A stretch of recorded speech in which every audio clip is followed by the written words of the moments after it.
ओम नमः शिवाय। आप सुन रहे हैं कर्मा कुटीर पर पवित्र महाशिव पुराण की ज्ञानवर्धक कथा। यह वह ग्रंथ है जिसमें सृष्टि के आरंभ से लेकर महाकाल के रहस्य तक समाहित है, जहां शिव स्वयं ब्रह्मा विष्णु और समस्त लोकों के रहस्य को उद्घाटित करते हैं। आज हम आपके लिए ले चल रहे हैं उस दिव्य 11वें अध्याय की ओर, जहां भगवान शिव अपने परम भक्तों को धर्म, भक्ति और मोक्ष का गूढ़ ज्ञान प्रदान करते हैं। इस कथा को श्रवण करने मात्र से जन्मों के पाप नष्ट होते हैं और शिव कृपा सहज रूप से प्राप्त होती है।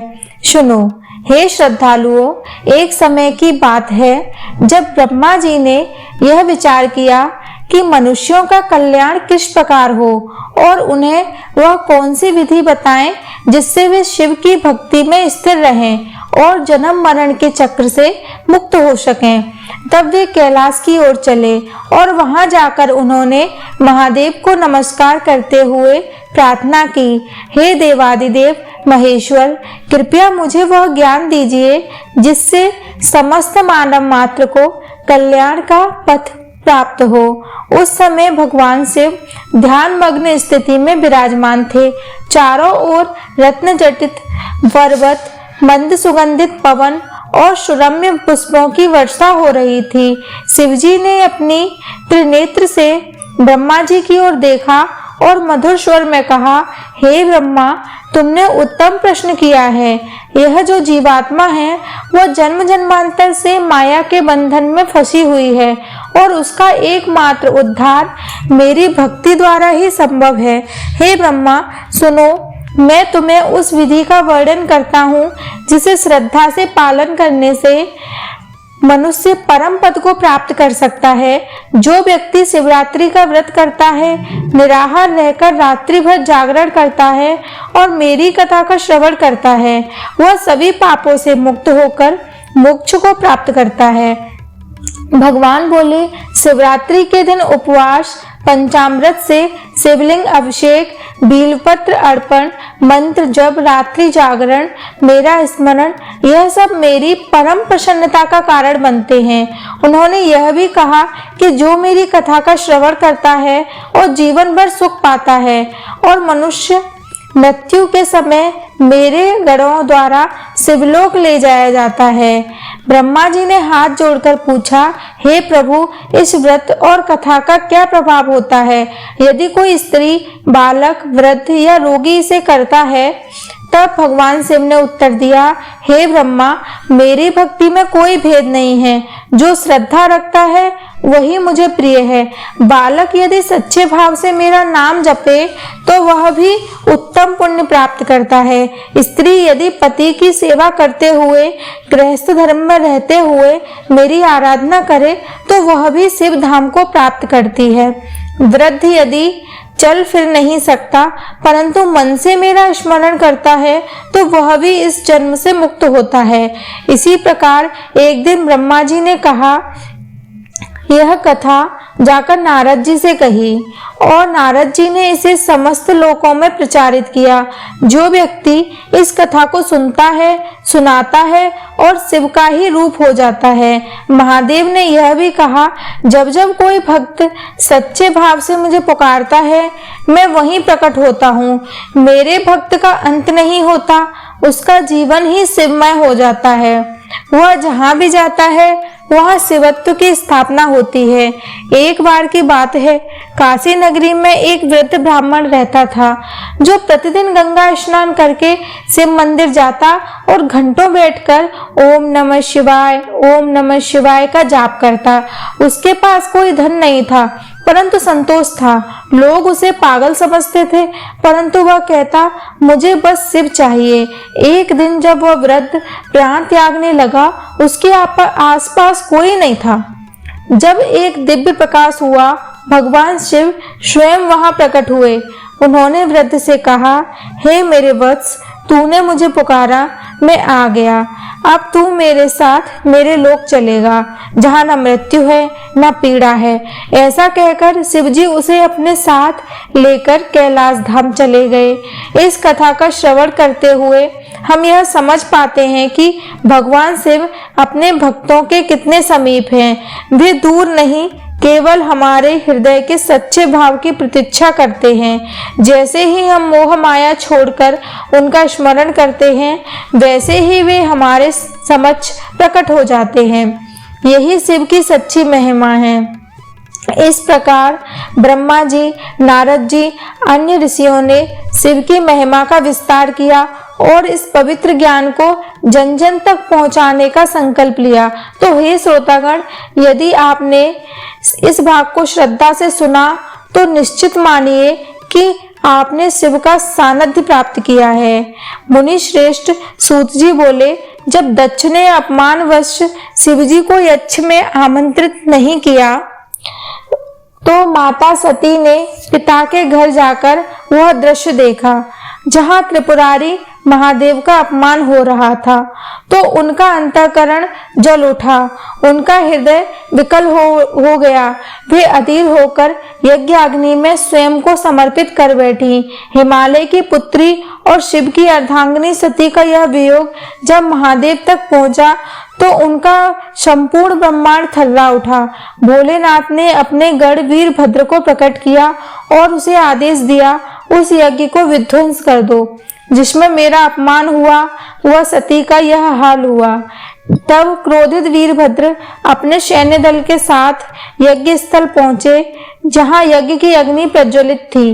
ब्रह्मा, विष्णु और अन्य देवगण बैठे थे, पर शिव का कोई नाम नहीं लिया जा रहा था। वीरभद्र के आगमन से यज्ञशाला में भगदड़ मच गई।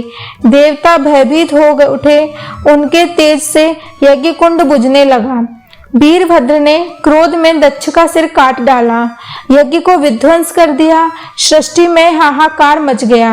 देवता भयभीत हो उठे और तब स्वयं भगवान विष्णु ने हस्तक्षेप करते हुए शिव से विनती की कि वह इस विनाश को विराम दें। तब महादेव का क्रोध शांत हुआ और उन्होंने दक्ष को पुनः जीवन दान दिया, परंतु बकरी का मस्तक लगाकर, जिससे उसकी अहंकार रूपी पहचान हमेशा के लिए बदल जाए। इस घटना से देवताओं ने जाना कि शिव कोई साधारण देव नहीं, बल्कि संहार और सृजन के मूल तत्व हैं। यहीं से शिव की महिमा संपूर्ण ब्रह्मांड में गूंज उठी। उन्हें महादेव के रूप में मान्यता मिली। सती के त्याग से पश्चात शिवजी ने उनका मृत शरीर लेकर तांडव किया, जिससे सृष्टि संकट में पड़ गई। यह देख स्वयं ब्रह्मांड भगवान विष्णु ने अपने सुदर्शन चक्र से सती के अंगों को विभक्त कर दिया और जहां जहां वे अंग गिरे वहां शक्तिपीठों की स्थापना हुई। यह सारा दृश्य इतना करुण था कि स्वयं पर्वत, वृक्ष, नदियां भी विलाप करने लगी। महादेव हिमालय के निर्जन क्षेत्रों में तपस्या में लीन हो गए, संसार से पूर्णतः विरक्त हो गए। वहीं शिव, जिनकी जटाओं में गंगा विराजती हैं, वे त्रिनेत्रधारी नीलकंठ हैं, अब सती वियोग में समाधिस्थ हो गए। उस समय समस्त देवताओं को यह चिंता सताने लगी कि सृष्टि का संतुलन कैसे बना रहेगा, क्योंकि शिवजी सृजन के बिना संहार के रूप में ही एकमात्र बचेंगे। प्रकृति का संतुलन बिगड़ जाएगा। तब नारद मुनि ने सबको सलाह दी कि शिव का पुनः विवाह कराया जाए। ब्रह्मा और अन्य देवताओं ने हिमालय की तपस्विनी पुत्री पार्वती को शिव से विवाह हेतु प्रेरित किया। पार्वती पूर्व जन्म में सती ही थी, जो पुनः जन्म लेकर शिव से मिलन के लिए संकल्पबद्ध थी। उन्होंने कठोर तप किया। भीषण वर्षा, चिलचिलाती धूप, शीतल हिम और कटीले वन में भी अन्न जल त्याग कर केवल शिव का ध्यान करती रहीं। उनके इस त्याग और प्रेम को देखकर स्वयं शिवजी का हृदय पिघल गया। उनके तप ने वह शक्ति अर्जित की जो देवताओं की विनती से अधिक प्रभावी थी। शिवजी ने प्रकट होकर पार्वती को स्वीकार किया और सृष्टि को पुनः संतुलन की ओर बढ़ाया। हिमालय पर शिव और पार्वती का दिव्य विवाह संपन्न हुआ, जहाँ समस्त देवता, गंधर्व, अप्सराएं और ऋषि मुनि उपस्थित हुए। यह वह क्षण था जब प्रगति ने भी पुष्प वर्षा की और सप्त ऋषियों ने विवाह वेदियों के मंत्रों से संपूर्ण वातावरण को पावन किया। यह केवल एक विवाह नहीं था, बल्कि ब्रह्मांड के संतुलन की पुनः स्थापना थी। इसी पवित्र मिलन से शिव ने सृष्टि को पुनः गति प्रदान की और पार्वती के साथ कैलाश पर्वत पर निवास किया। अब शिव केवल संहारक नहीं, बल्कि गृहस्थ जीवन के आदर्श भी बन गए। सती के प्रेम से शिव तपस्वी बने, पार्वती के साथ वह संपूर्णता के प्रतीक बने। तभी से शिव पार्वती का स्वरूप आदर्श दाम्पत्य का प्रतीक बन गया। उनके मिलन की कथा आज भी संसार में यह शिक्षा देती है कि सच्चा प्रेम समय, वियोग और तप के हर चरण को पार कर सकता है। शिव ने केवल पार्वती को नहीं अपनाया, उन्होंने संपूर्ण नारी शक्ति को सम्मान दिया। जब शिव और पार्वती कैलाश पर लौटे, तब देवताओं मुनियों ने उनसे प्रार्थना की कि वे शिव ज्ञान का उपदेश करें, और वही उपदेश बाद में शिव पुराण के रूप में प्रकट हुआ। शिवजी ने परम सत्य, कर्म, भक्ति और योग ज्ञान के जो सूत्र उस समय कहे, वही आज भी शिव भक्तों को जीवन में शिक्षा देते हैं और सही दिशा देते हैं। शिव ने बताया कि अहंकार, द्वेष, मोह और राग से मुक्त होकर जो आत्मा स्वयं को जान लेती है, वही मोक्ष को प्राप्त करती है। उनका ज्ञान, उनका धैर्य, उनकी करुणा और उनका संहार एक ही चेतना के भिन्न रूप हैं। शिव ना तो केवल योगी हैं और ना ही केवल रौद्र हैं, वे करुणा और न्याय का पूर्ण रूप हैं। जैसे जैसे शिवजी की वाणी बहती गई, वैसे वैसे उपस्थित सभी जनों का हृदय निर्मल होता गया। ऋषियों के नेत्रों से अश्रुधारा बहने लगी और चारों दिशाओं में हर हर महादेव का जय घोष होने लगा। तब ब्रह्मा जी ने ध्यान पूर्वक शिवजी की उस दिव्य चेतना का स्मरण किया, जिसे वे आदि से ही परम पुरुष के रूप में जानते थे। उनके नेत्रों से अश्रुधारा बह निकली और उनका स्वर भक्ति में डूबकर बोल उठा, हे प्रभु, सृष्टि का संतुलन आपके बिना संभव नहीं। मैं जानता हूँ यह सब आपकी लीला है, किंतु संसार के हित हेतु मैं आपको विनम्र प्रार्थना करता हूँ। इसी समय समस्त देवगण भी प्रकट हुए और उन्होंने शिवजी का ध्यान करते हुए महामंत्रों का जाप आरंभ कर दिया। वहां की दिव्य आभा इतनी तीव्र थी कि देवलोक भी कंपायमान हो उठा। उसी क्षण एक दिव्य प्रकाश पुंज कैलाश से प्रकट हुआ। वह तेज ऐसा था जो मानो हजारों सूर्यों की ऊर्जा एक साथ एकत्रित हो गई हो। धीरे धीरे उस प्रकाश से शिवजी का स्वरूप प्रकट हुआ। त्रिनेत्रधारी, जटाजूट से में गंगा विराजित, शरीर पर भस्म लिप्त और कंठ में वासुकी नाग सुशोभित। समस्त देवता स्तब्ध रह गए। शिवजी ने मधुर किंतु गंभीर स्वर में कहा, मैं सदा ही उपस्थित हूँ, मैं स्वयं को कभी पृथक नहीं किया। यह केवल तुम्हारी दृष्टि का परिवर्तन है। यह सुनकर सभी के नेत्र सजल हो उठे। ब्रह्मा जी ने शिवजी से प्रार्थना की, इस सृष्टि के कल्याण हेतु इस लीला का विस्तार करें। शिवजी ने मुस्कुराते हुए कहा, यदि यह सब लोक मंगल के लिए है तो मैं सदैव तत्पर हूँ। तत्पश्चात तभी शिवजी ने एक संकल्प के एक दिव्य तपोवन की रचना की, जहाँ वे ऋषियों, मुनियों और साधकों को शिव तत्व का उपदेश देने लगे। उन्होंने अनेक रूपों में अपने आप को प्रकट किया, कभी योगी, कभी भिक्षु, कभी नटराज तो कभी सरल गृहस्थ। हर रूप में उन्होंने यही सिखाया कि आत्मा ही परम तत्व है और भक्ति, ज्ञान, सेवा ही सच्चा धर्म है। उस तपोवन में एक ऋषि ने प्रश्न किया, हे प्रभु, आपने अनेक रूपों का क्या रहस्य है? शिवजी ने उत्तर दिया, मैं निराकार भी हूँ और साकार भी। मेरी प्रत्येक लीलाएं भक्तों के कल्याण हेतु हैं। उनके वचनों से सादा वातावरण श्रद्धा और भक्ति से भर उठा। उसी समय एक दैत्य जिसका नाम त्रिपुरासुर था, 3 नगरों को विनाशक शक्ति से युक्त कर ब्रह्मांड को आतंकित कर रहा था। देवताओं ने फिर शिवजी की शरण ली। शिवजी ने कहा, अधर्म का अंत और धर्म की स्थापना ही मेरा कर्तव्य है। फिर उन्होंने रथ पर आरूढ़ होकर पवन को सारथी बनाकर, पृथ्वी को रथ का चक्र बनाकर, सूर्य और चंद्रमा को रथ का पहिया बनाकर अपने त्रिपुर विनाशक रूप को प्रकट किया। उन्होंने एक ही बाण से 3 नगरों का अंत कर दिया और त्रिपुरासुर का संहार किया। यह दृश्य इतना भव्य और तेजस्वी था कि समस्त देवता पुनः स्तुति में लीन हो गए। ब्रह्मा जी ने कहा, हे नीलकंठ, आप ही सृष्टि पालन और संहार के एकमात्र कारण हैं। शिवजी ने शांत स्वर में उत्तर दिया, समझो यह रहस्य, जब तक आत्मा माया से बंधी है वह जन्म और मरण के चक्र में बंधी रहती है। जब वह शिव भाव को प्राप्त करती है तभी मोक्ष संभव है। इस प्रकार शिवजी ने न केवल त्रिपुरासुर का विनाश किया बल्कि समस्त लोकों में ज्ञान की ज्योति प्रज्वलित की। पार्वती जी यह देखती रहीं और उन्होंने गर्व हुआ कि उनके स्वामी केवल संहारक नहीं बल्कि करुणा के सागर भी हैं। उधर कैलाश पर्वत पर नंदी, भृंगी और गणों ने शिवजी की पुनः स्थापना के लिए भव्य उत्सव की तैयारी की। माता पार्वती ने स्वयं रसोई में जाकर भोजन तैयार किया और शिवजी ने प्रसन्न होकर सबको भोज कराया। यह दृश्य अद्वितीय था। देव, ऋषि, गंधर्व, किन्नर, यक्ष और मनुष्य सभी वहां उपस्थित थे। सबका हृदय भक्ति से पूरित था और शिवजी की करुणा सबको स्पर्श कर रही थी। ऐसे दिव्य क्षणों में भी शिवजी ने सभी को यही उपदेश दिया कि जब तक अहंकार और कामनाएं मन में रहेंगी तब तक कोई भी भक्ति या परम सत्य को नहीं जान पाएगा।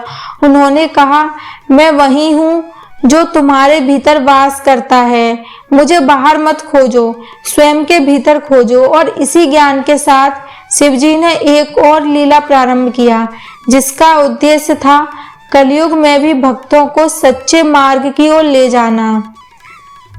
सत्य की खोज में निकले ब्रह्मा जी की आंखों में अब भी अनेक प्रश्नों का कोहरा तिर रहा था। शिवजी के तेजस्वी स्वरूप और उनके अनंत भावों को देखकर वह स्तब्ध थे। जिनके संकल्प से सृष्टि आरंभ हुई, जिनके मौन से त्रिलोकी के नियम जन्म लेते हैं, ऐसे भगवान शिव की अनंतता को कौन परिभाषित कर सकता है। ब्रह्मा जी मन ही मन सोचते हैं, मैं तो सृष्टिकर्ता कहलाता हूँ, पर यह सृष्टि भी तो इन्हीं से उत्पन्न हुई है। तभी शिवजी ने ब्रह्मा जी की ओर स्नेह भरी दृष्टि से देखा और कहा, ब्रह्मा, जो ज्ञान तुम्हें मेरे भीतर झलकता दिखा वह उसी का अंश है जो मैं संपूर्ण ब्रह्मांड में बिखेरता हूँ। परंतु यह भी जान लो, जो ज्ञान अहंकार से उत्पन्न होता है वह अज्ञान बनकर विनाश लाता है। शिवजी के इन वचनों से ब्रह्मा जी की चेतना जैसे भीतर से झंकृत हो उठी। वे झुककर प्रणाम करते हुए बोले, प्रभु, मैंने अपने अहंकार से आपसे प्रतिस्पर्धा की और आपको ही ना पहचान सका। कृपया मेरी अज्ञानता को क्षमा करें। भगवान शिव मंद मुस्कान के साथ बोले, ब्रह्मा, यह संसार रचना और विनाश के बीच चलता है। जो रचता है वह कभी कभी अपनी रचना के मद में भूल जाता है और वह स्वयं भी किसी की रचना है। इसीलिए सच्चा ज्ञान तब आता है जब व्यक्ति अपने स्रोत को पहचानता है। उसी समय वहां विष्णु जी भी प्रकट हुए। वे भगवान शिव के चरणों में झुककर बोले, हे महादेव, मैं तो सदा से आपका उपासक रहा हूँ। आपने ही मुझे पालन का दायित्व सौंपा है और मेरे हृदय में स्थित कमल में आपका ही वास है। शिवजी बोले, नारायण, तुम्हारी निस्वार्थ भक्ति ने तुम्हें मेरा प्रिय बना दिया है। तुम सदा संतुलन के प्रतीक हो और जब भी संसार डगमगाता है तुम उसे थाम लेते हो। विष्णु और ब्रह्मा दोनों शिवजी के सामने खड़े थे जब भगवान शिव ने एक रहस्योद्घाटन किया और जो अत्यंत रहस्यमय और गूढ़ था। उन्होंने कहा, जिस प्रकार मैं अनादि और अनंत हूँ उसी प्रकार मेरी शक्ति आदि शक्ति भी अव्यक्त है। वह शक्ति मेरी लीला है, मेरी चेतना है और वही भवानी है, वह ही पार्वती है, वह ही सृष्टि की आधारशिला है। और जब यह भक्ति, यह शक्ति मेरे साथ एकाकार होती है, तब मैं अर्धनारीश्वर के रूप में प्रकट होता हूँ। शिव जी का यह वाक्य सुनकर ब्रह्मा और विष्णु दोनों ही आश्चर्यचकित हो गए। उन्हें पहली बार शिव के अर्धनारीश्वर स्वरूप का बोध हुआ। शिवजी ने एक दृष्टि में उन्हें वह स्वरूप भी दिखाया जिसमें उनका एक अंग पुरुष रूप में और दूसरा अंग देवी के रूप में था। उस दृश्य को देखकर ब्रह्मा और विष्णु की चेतना परमानंद में डूब गई। तभी शिवजी ने कहा, यह मत समझो कि केवल मेरा पुरुष भाव ही प्रधान है, यह केवल शक्ति का स्त्री भाव ही पूजनीय है। जब तक दोनों एक न हो, सृष्टि पूर्ण नहीं होती। यही ब्रह्म का रहस्य है। यही कारण है कि मैं सदा योगी होते हुए भी गृहस्थ हूँ, सदा शमशानवासी होते हुए भी पारिवारिक हूँ, सदा तांडव करते हुए भी शांत हूँ, क्योंकि मैं ही विरोधों का समन्वय हूँ। शिवजी के इन वचनों में ऐसा गूढ़ दर्शन समाहित था कि वहां उपस्थित समस्त देवगण, गंधर्व, ऋषि, सिद्ध, यक्ष सभी स्तब्ध हो गए। ऐसा लग रहा था मानो स्वयं काल ने गति थाम ली हो और संपूर्ण ब्रह्मांड शिवमय हो गया हो। अब ब्रह्मा जी ने निवेदन किया, प्रभु आपने तो हमारे समस्त भ्रम दूर कर दिए, कृपा करके हमें यह भी बताएं कि आपके इस विराट रूप की पूजा कैसे हो सकती है। शिवजी ने उत्तर दिया, जो सच्चे मन से निर्बल भाव से मेरी स्तुति करता है वह मुझे प्राप्त करता है। न मंत्रों की अधिकता चाहिए, न ही पूजन विधियों की जटिलता, केवल भक्ति चाहिए, निस्वार्थ, निर्मल और निरंतर। शिवजी ने उन्हें बताया कि ओमकार में ही मेरा मूल स्वरूप है। ओमकार की ध्वनि से ही सृष्टि की उत्पत्ति हुई और यह ध्वनि हर कण में गूंज रही है। जिसने इस ओमकार को सुन लिया उसने मुझे जान लिया। विष्णु जी और ब्रह्मा जी उस दिव्य ध्वनि को अनुभव करने लगे। उनकी आंखें सजल हो गईं और हृदय कृतज्ञता से भर उठा। इतने में शिवजी ने अपनी जटाओं से गंगा को प्रकट किया, जो स्वर्ग से उतरकर उनकी जटाओं में समाहित हो रही थी। वह दृश्य अद्भुत था। गंगा की कलकल की ध्वनि, शिवजी के जटाजूट में बहती हुई दिव्य ज्योति और संपूर्ण देवमंडल उसकी साक्षी बना हुआ। शिवजी बोले, गंगा केवल जल नहीं है, वह चेतना है, वह शुद्धि है। जो उसमें स्नान करता है वह पवित्र हो जाता है, परंतु सच्चा स्नान तब होता है जब व्यक्ति अपने मन के दोषों को धोता है। ब्रह्मा जी ने अब हाथ जोड़कर अंतिम बार पूछा, हे देवादिदेव, अब मैं क्या करूं? शिवजी बोले, तुम अपने कर्तव्यों का पालन करो, सृष्टि रचो, पर कभी भूलो मत कि रचने वाला भी किसी की रचना है। मैं सदा साक्षी रूप में रहूंगा।